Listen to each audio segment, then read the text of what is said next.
Boa tarde a todos. Eu gostaria de agradecer a oportunidade de estar começando esse ano com vocês, de mais uma vez trazer um tema que contribua para a saúde emocional de cada um. Depois de um ano tão difícil como foi o ano passado, a gente começa um novo ano com novas perspectivas e com esperança, depois da saída da vacina e tudo mais. A gente espera que esse ano seja bem melhor do que o ano passado, com novos aprendizados e vamos. Eu vou fazer a minha audiodescrição, que eu sei que a Ida está na sala. Eu estou com o cabelo na altura dos ombros, agora ele está loiro, né, liso. Sou branca, tenho olhos castanhos claros e estou usando óculos. Estou com a blusa verde de bolinhas pretas. Pode passar para o primeiro slide.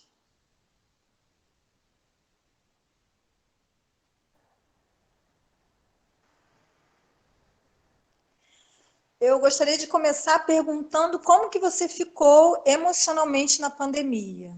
Nós vivenciamos um período de muitas incertezas, né, de fragilidades e muitas mudanças repentinas e difíceis para todos nós.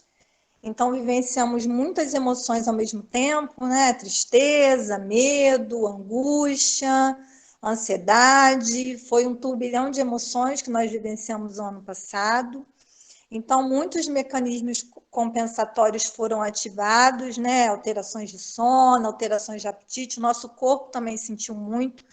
Nós não sentimos só emocionalmente, mas a gente fisicamente também sentiu devido à sobrecarga de trabalho, porque a dificuldade em administrar uma nova rotina totalmente diferente do que a gente estava acostumado, de estar dentro do ambiente da nossa casa, a gente está convivendo também com o ambiente de trabalho, né? E como separar essa vida profissional da vida pessoal. Então, foi um ano muito atípico e que o nosso emocional sentiu muito. Então, eu gostaria, assim, de iniciar com essa pergunta, né? Como você ficou emocionalmente na pandemia? Quem quiser deixar algum comentário no chat sobre isso, não tem como cada um de vocês estar dando depoimento, que nós não temos tempo, mas quem quiser estar contribuindo, compartilhando aí com os colegas, eu acho também importante fazer esse acolhimento com vocês. Pode passar para o próximo slide.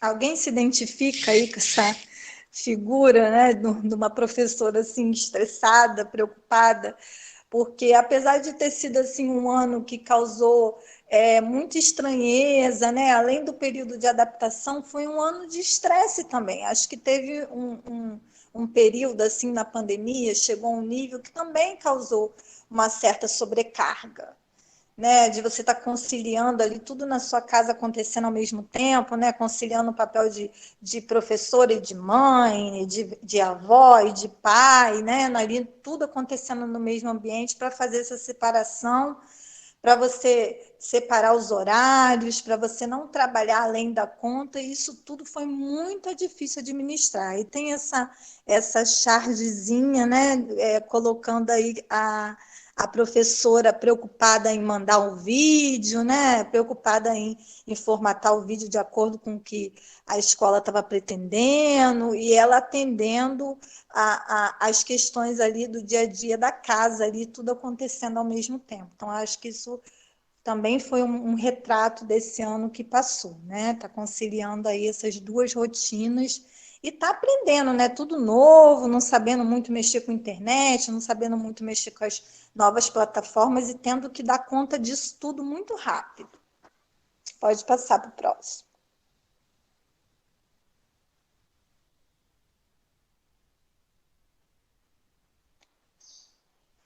E aí, é claro que isso, de uma certa forma, causou um impacto emocional. Essas emoções de tristeza, raiva, medo, ansiedade, até um certo ponto, elas foram pertinentes dentro do contexto da pandemia que a gente estava vivendo, frente a todas aquelas mudanças e perdas. É natural que esses sentimentos apareçam. mas é claro que num nível aceitável. Por exemplo, a tristeza, no nível aceitável, ela é importante para a gente diminuir o ritmo, para a gente refletir sobre as nossas situações de vida. Então, até um nível aceitável é bom sentir tristeza, né? Faz parte, é um sentimento humano que faz parte das nossas vivências. Raiva, até um certo ponto, até um certo limite, é aceitável você sentir raiva, né? Que a raiva também serve para a gente se defender, né? Quando a gente fica inconformado com algo, ela nos impulsiona para a ação. Então é importante sentir raiva. Medo é importante. O medo ele tem uma função de autopreservação para garantir a nossa segurança. Se não fosse o medo, a espécie humana já estaria extinta. Né? O medo que faz a gente ter cuidado, faz a gente ver os nossos limites no dia a dia. Então, esses sentimentos eles são bons até um certo nível. Mas se, por exemplo, você tiver uma tristeza de uma forma muito intensa, numa forma muito prolongada, isso pode desencadear, por exemplo, um quadro depressivo, que já debilita mais a pessoa já não consegue mais dar conta das atividades no dia a dia, fica com choro fácil, né? Uma tristeza profunda, afeta o apetite, afeta o sono. Realmente a depressão é uma doença muito degradante. Então a tristeza prolongadamente pode desencadear uma depressão. A raiva, né? Se ela ocorrer de forma muito intensa, de forma descontrolada, ela pode se relacionar a episódios de violência e agressividade. Se você, por exemplo, medo e ansiedade, se ocorrer em excesso, pode contribuir para o desenvolvimento de fobias, de transtorno de ansiedade, como, por exemplo, a síndrome do pânico. Então, tudo é aceitável, os sentimentos num certo nível. Mas passou desse nível, isso daí pode desencadear problemas psicológicos graves e comprometer a nossa rotina no dia a dia, nos trazendo muito sofrimento. Pode passar para o próximo slide.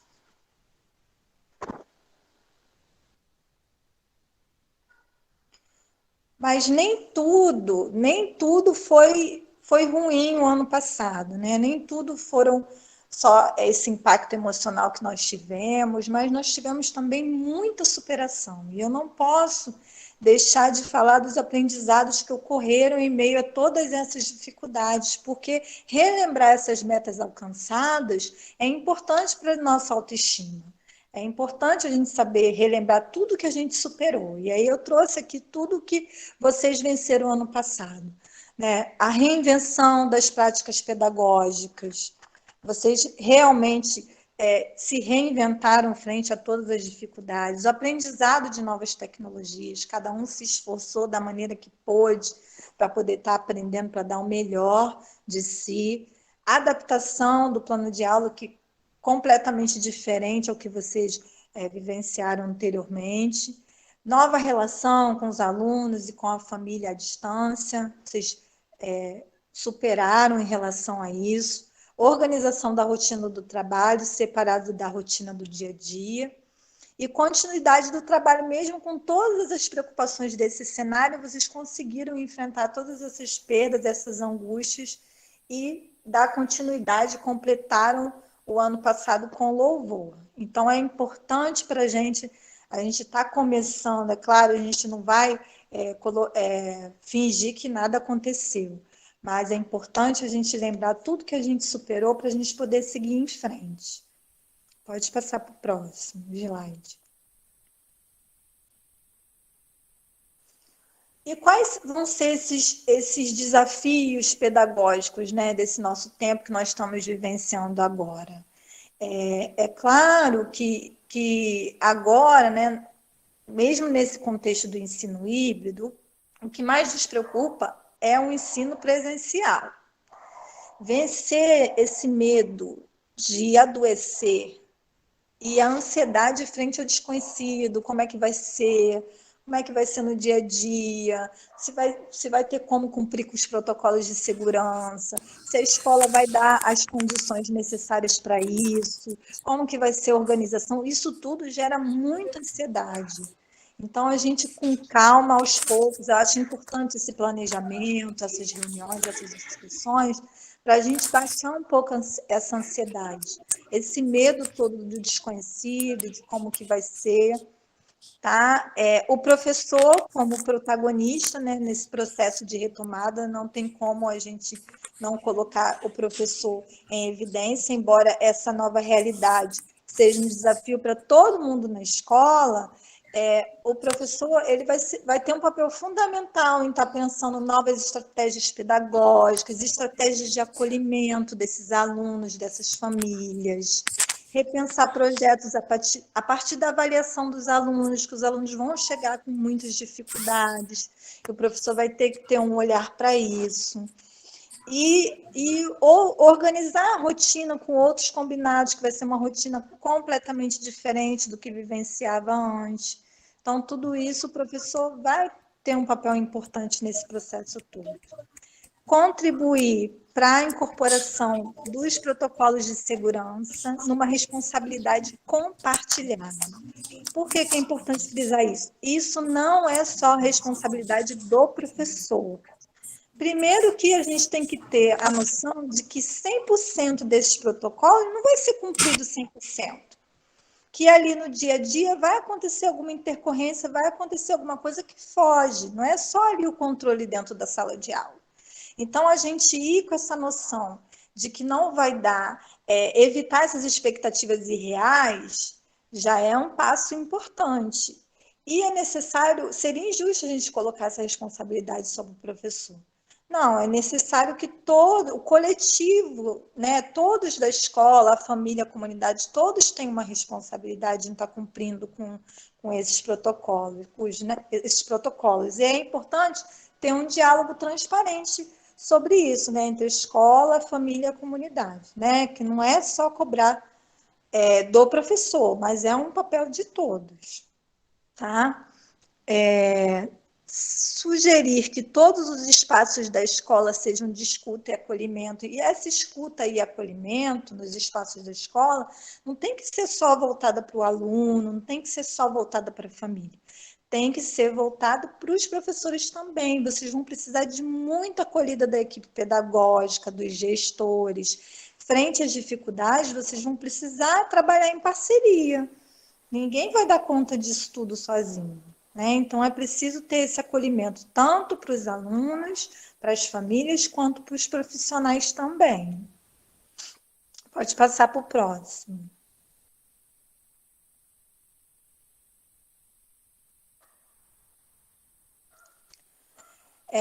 Vai ser necessário, é claro, ampliar os vínculos com os alunos, com os familiares, principalmente com os alunos.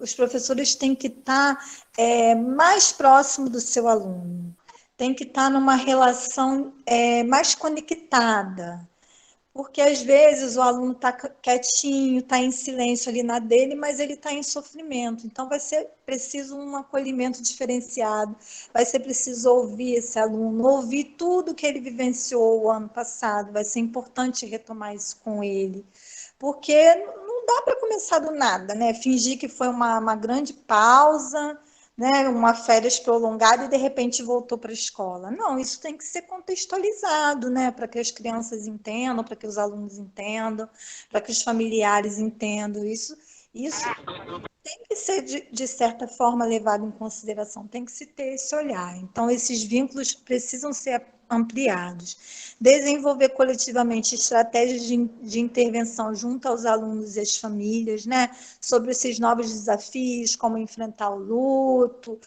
questões sobre a saúde mental, as habilidades socioemocionais dos alunos.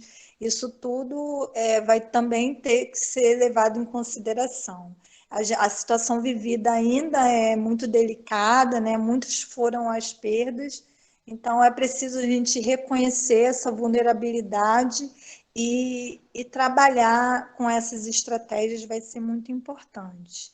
Apoiar o planejamento da rotina diária no pós-pandemia para vencer as dificuldades escolares, que os alunos vão vir com muitas dificuldades, né? E o professor tem um papel importante nesse planejamento aí no pós-pandemia.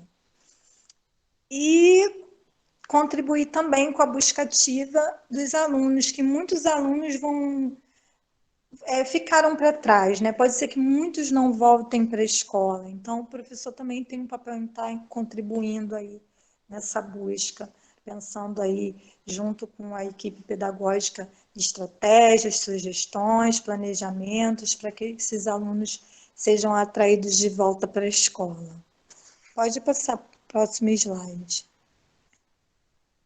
Eu trouxe aqui para vocês um estudo do Instituto Península que fala da preocupação dos professores com o retorno às aulas presenciais. Em termos de preocupações, 86% estão preocupados com o funcionamento escolar em condições sanitárias adequadas. 83% em lidar com o receio da contaminação e 67% em recuperar a aprendizagem perdida dos alunos. Então, essas foram as principais preocupações que eu acredito que deva ser também de muitos de vocês, que os professores demonstraram na pesquisa. E quais os apoios que gostariam de receber no retorno? 73% orientações para lidar com os protocolos de retorno e questões de saúde, 68% apoio para dar suporte emocional aos alunos e 56% apoio emocional para si próprio. Vocês vejam que curioso, né?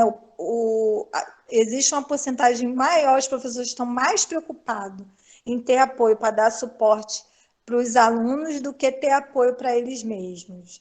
Quer dizer, eles têm a plena consciência que só vão poder apoiar emocionalmente os seus alunos se estiverem bem emocionalmente. Então, não tem como dar esse apoio se os professores não tiverem bem.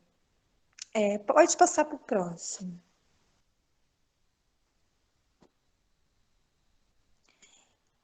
E frente a esses novos desafios, como cuidar da sua saúde mental? Como é que a gente pode fazer no dia a dia estratégias que a gente pode usar para poder cuidar mais do nosso emocional? Pode passar para o próximo. Bem, eu coloquei aqui algumas sugestões de cuidado emocional. A primeira sugestão que eu coloquei é a importância de identificar gatilhos. O que é gatilho? Gatilhos estão relacionados a situações que nós já vivenciamos anteriormente, em experiências passadas, que nos trouxeram alguns sentimentos e alguns comportamentos. E aí, quando a gente presencia situações semelhantes, a gente apresenta os mesmos sentimentos e os mesmos comportamentos. Então, é importante você estar identificando quais as situações te geram sentimentos desagradáveis, né? Porque só você reconhecendo essas situações que você vai poder fazer algo a respeito. Então, é uma questão mesmo de autoconhecimento.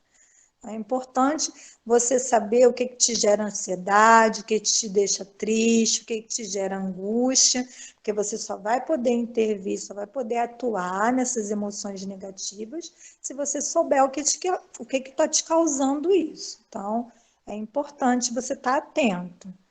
Seja a sua prioridade. Você precisa reservar um tempo para você, né? Fazer alguma atividade de higiene mental, seja ouvir uma música, seja fazer uma caminhada, seja meditar, ler um livro, alguma coisa que traga relaxamento, que te proporcione prazer. Você precisa encaixar isso na sua rotina. A rotina não pode ser só trabalho, a rotina não pode ser só casa. Tem que existir um momento para você.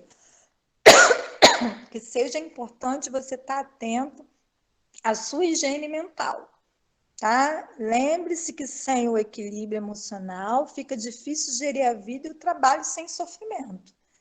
É muito difícil você ir deixando as coisas passarem, o estresse passar, não se cuidando e depois chega uma depressão, chega uma síndrome do pânico e aí tem que parar de vez, não tem jeito. Então, você tem que estar atento a esses sinais, tem que estar se cuidando antes. Tudo é a prevenção. E a saúde emocional também tem sua prevenção.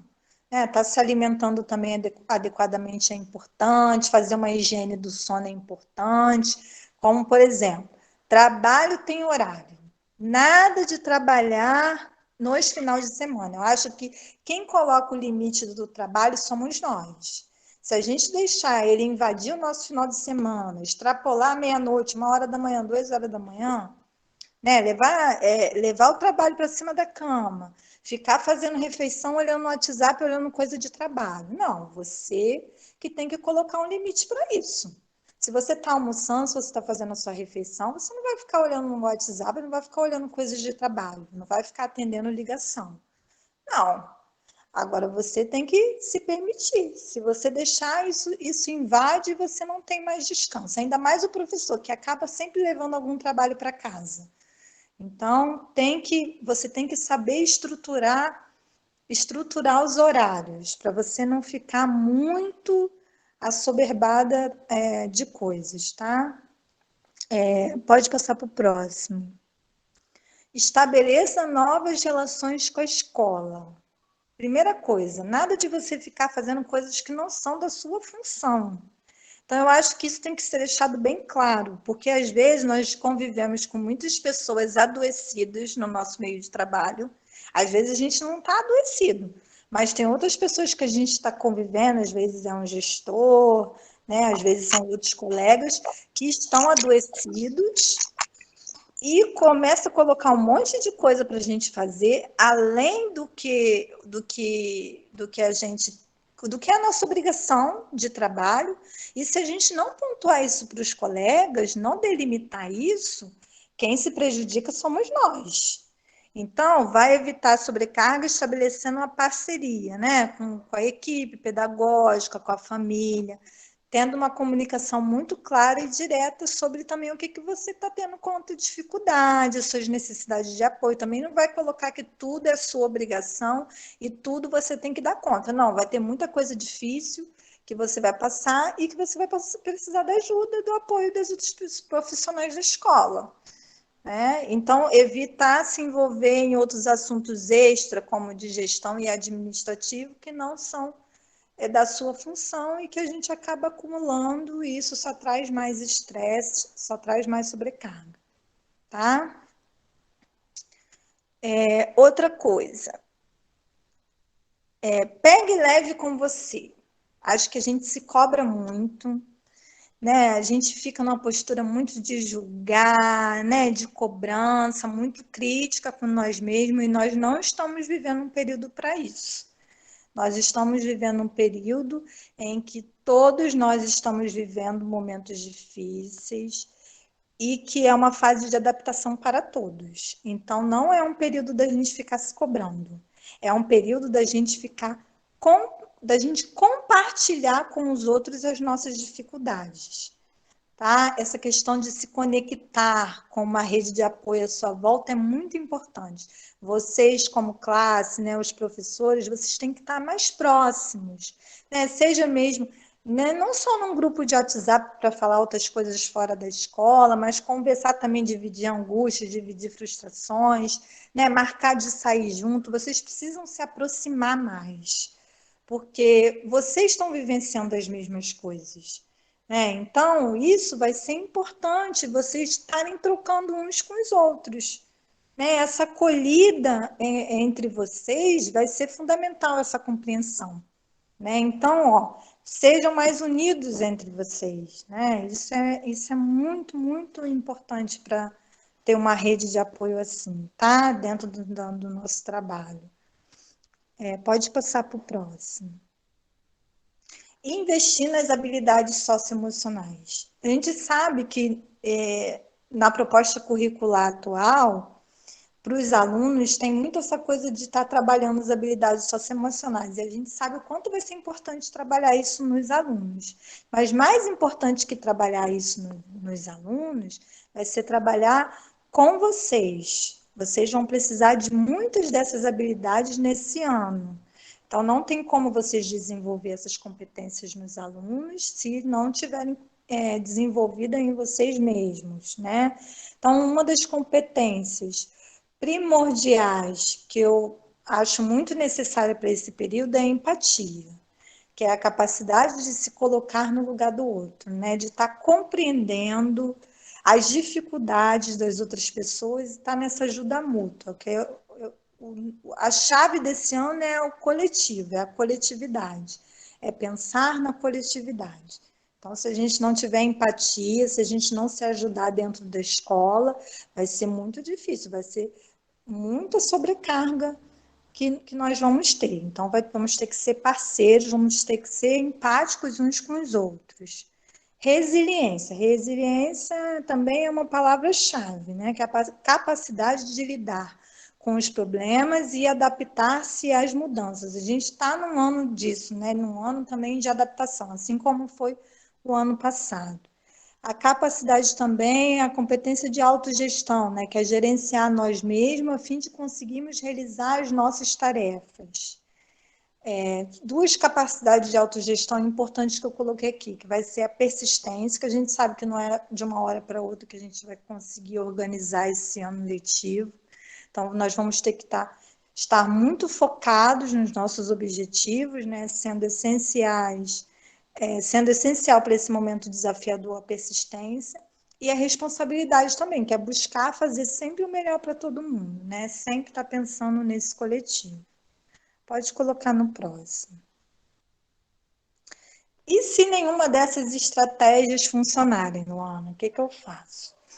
Não, se nenhuma dessas estratégias funcionarem, está na hora da gente começar a olhar para dentro, a olhar para si e ver se a gente não tá adoecido, mais adoecido do que a gente imaginava, né? Como saber que reações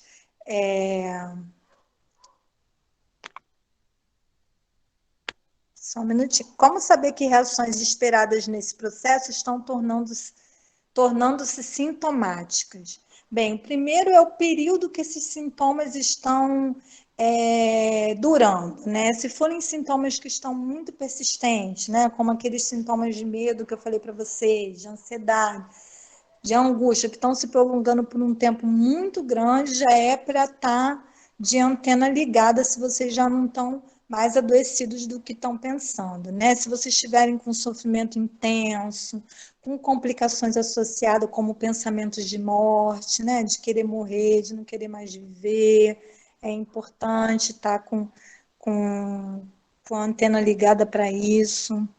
Se você está com um comprometimento significativo no funcionamento social ou cotidiano, né? Não está querendo mais sair, não consegue mais trabalhar, não consegue mais fazer as atividades de casa, então já é hora de estar procurando aí um especialista. Problemas coexistentes, né? Se você está bebendo demais ou está com alguma outra dependência de alguma outra substância desencadeada por essas questões emocionais. E o aparecimento mesmo de transtornos, né, imediatos, como quadro depressivo, estresse agudo, podendo ocorrer também episódios mais tardios, como luto patológico e transtornos de adaptação e estresse pós-traumático. Então, tudo isso a gente tem que estar atento para ver se não é necessário estar procurando um especialista da psicologia para a gente estar fazendo a psicoterapia. Pode passar para o próximo slide. O que é a psicoterapia, né? O que é o acompanhamento psicológico? A palavra psicoterapia tem origem grega em psique, que significa mente, e terapia, que significa ato de curar ou ato de restabelecer algo que foi perdido, sendo um método de tratamento psicológico, né, que pode contribuir para o autoconhecimento, para outras formas de lidar com a vida, promovendo bem-estar e a cura de sintomas que causam intenso sofrimento. Então, se você está com algum transtorno de ansiedade, alguma depressão, nem tudo a medicação sozinha vai resolver. Você vai precisar de um acolhimento diferenciado, um acolhimento feito por um profissional que possa estar ouvindo você, que possa estar conduzindo um processo aí de cura, tá? Possa estar junto aí com a medicação, trazendo benefícios para você restabelecer o seu equilíbrio emocional. Então, a psicoterapia é fundamental para quem está. Às vezes você não está adoecido a esse ponto, mas você está precisando aí de um tempo para você, precisando de um profissional para você estar colocando questões que te afligem, que te angustiam. Então, é muito importante para o crescimento pessoal também, tá? Pode passar para o próximo slide. Por que fazer terapia? porque é importante para a gente vencer medos e dificuldades, né? Para a gente se sentir acolhido e compreendido, ser ouvido sem ser julgado, isso é fundamental, né? Que o papel do psicólogo não é julgar ninguém, mas é se colocar no lugar de quem ele está atendendo, numa escuta empática, comprometida com a ética, comprometida com o sigilo, alcançar, né, para você fazer, você se transformar, para você mudar coisas que você já estava desejando há muito tempo, né? Melhorar seus relacionamentos interpessoais, é importante também, porque é um tratamento científico, comprovado cientificamente, então vale a pena investir, né, para você descobrir novas habilidades. Então, tem N recomendações para você fazer terapia. Quem nunca teve a experiência não sabe o que está perdendo, tá bom? Pode passar para a próxima. Como funciona a psicoterapia? Olha, a primeira coisa é que é um processo. Você não pode achar que você vai entrar hoje, que você vai ter alta amanhã. Não tem como precisar quando que você vai ter alta. A gente sabe que tem aí algumas abordagens, como a abordagem comportamental, que já tem sessões mais estruturadas, né? E mais limitam um pouco mais o tempo. Mas na maioria das abordagens, você não tem como precisar. Você vai entrar, vai começar a fazer psicoterapia, e à medida que você for fazendo, né, conforme você for melhorando, for se sentindo mais autoconfiante, né, for se vendo os seus progressos, e aí você vai ter a sua alta. Mas é um processo, é uma construção, que, né, você junto com um profissional, naquela relação ali de confiança, que você vai confiando contar cada vez mais coisas, né, que estão ali te angustiando emocionalmente, que você não teria coragem de contar para ninguém, e aí nesse processo de confiança você vai conseguir contar e você vai ver como que vai ser libertador para você, como que vai te renovar, vai abrir seus horizontes, né? É importante que você confie no profissional, que você se sinta confortável. Se você procurar um profissional que você não confia, que você duvida dele, né? Que ele te deixa com receio de alguma coisa, troca de profissional. Porque isso é fundamental no processo, é que você confie em quem você está, em quem está te atendendo, né? São várias abordagens terapêuticas que esse profissional pode utilizar, vai depender da formação de cada um. Ele pode estar te explicando isso logo no começo dos atendimentos, você pode estar perguntando para ele como que vai funcionar. E é muito importante você ter, mais importante do que ter uma indicação, é fundamental você checar se o profissional tem um CRP ativo, tá? Se ele tem um registro no Conselho da Psicologia direitinho, para você não cair aí em nenhuma furada. E assim, onde que você pode procurar ajuda? Eu disponibilizei para Marlis um arquivozinho de todos os locais no Rio de Janeiro que vocês podem procurar o acompanhamento psicológico gratuitamente. Aí depois ela disponibiliza no e-mail de vocês, onde vocês podem estar procurando ajuda, apoio psicológico, caso vocês necessitem, tá bom? E eu não sei se a Marlis vai conseguir passar um videozinho que eu trouxe para compartilhar com vocês, é uma reflexão sobre o uso da máscara. Será que consegue, Marlis? Ele já está aberto aqui, só um minuto. Tá bom. Vamos aguardar então para ver aí o vídeo.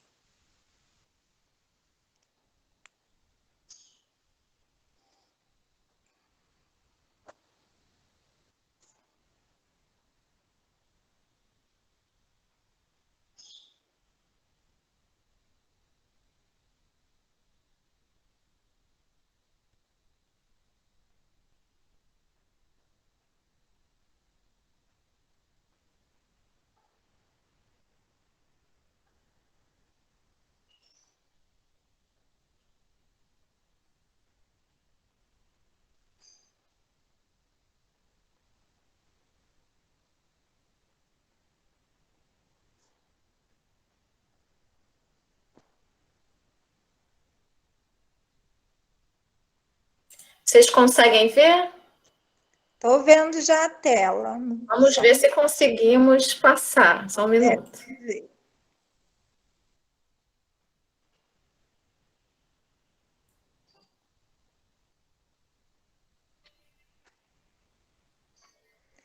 Tudo na vida tem um propósito. E olha só o que a máscara veio nos ensinar.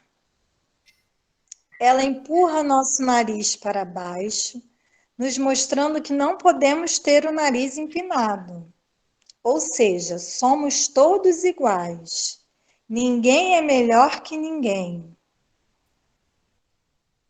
Ela eleva nosso queixo para cima, nos mostrando que devemos erguer a cabeça diante dos problemas, jamais abaixar.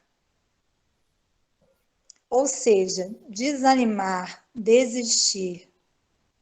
Ela inclina nossa orelha para frente, nos fazendo ouvir mais. Ela cobre nossa boca, nos mostrando que devemos falar menos. Você já tinha pensado nisso antes? Isso nos faz refletir.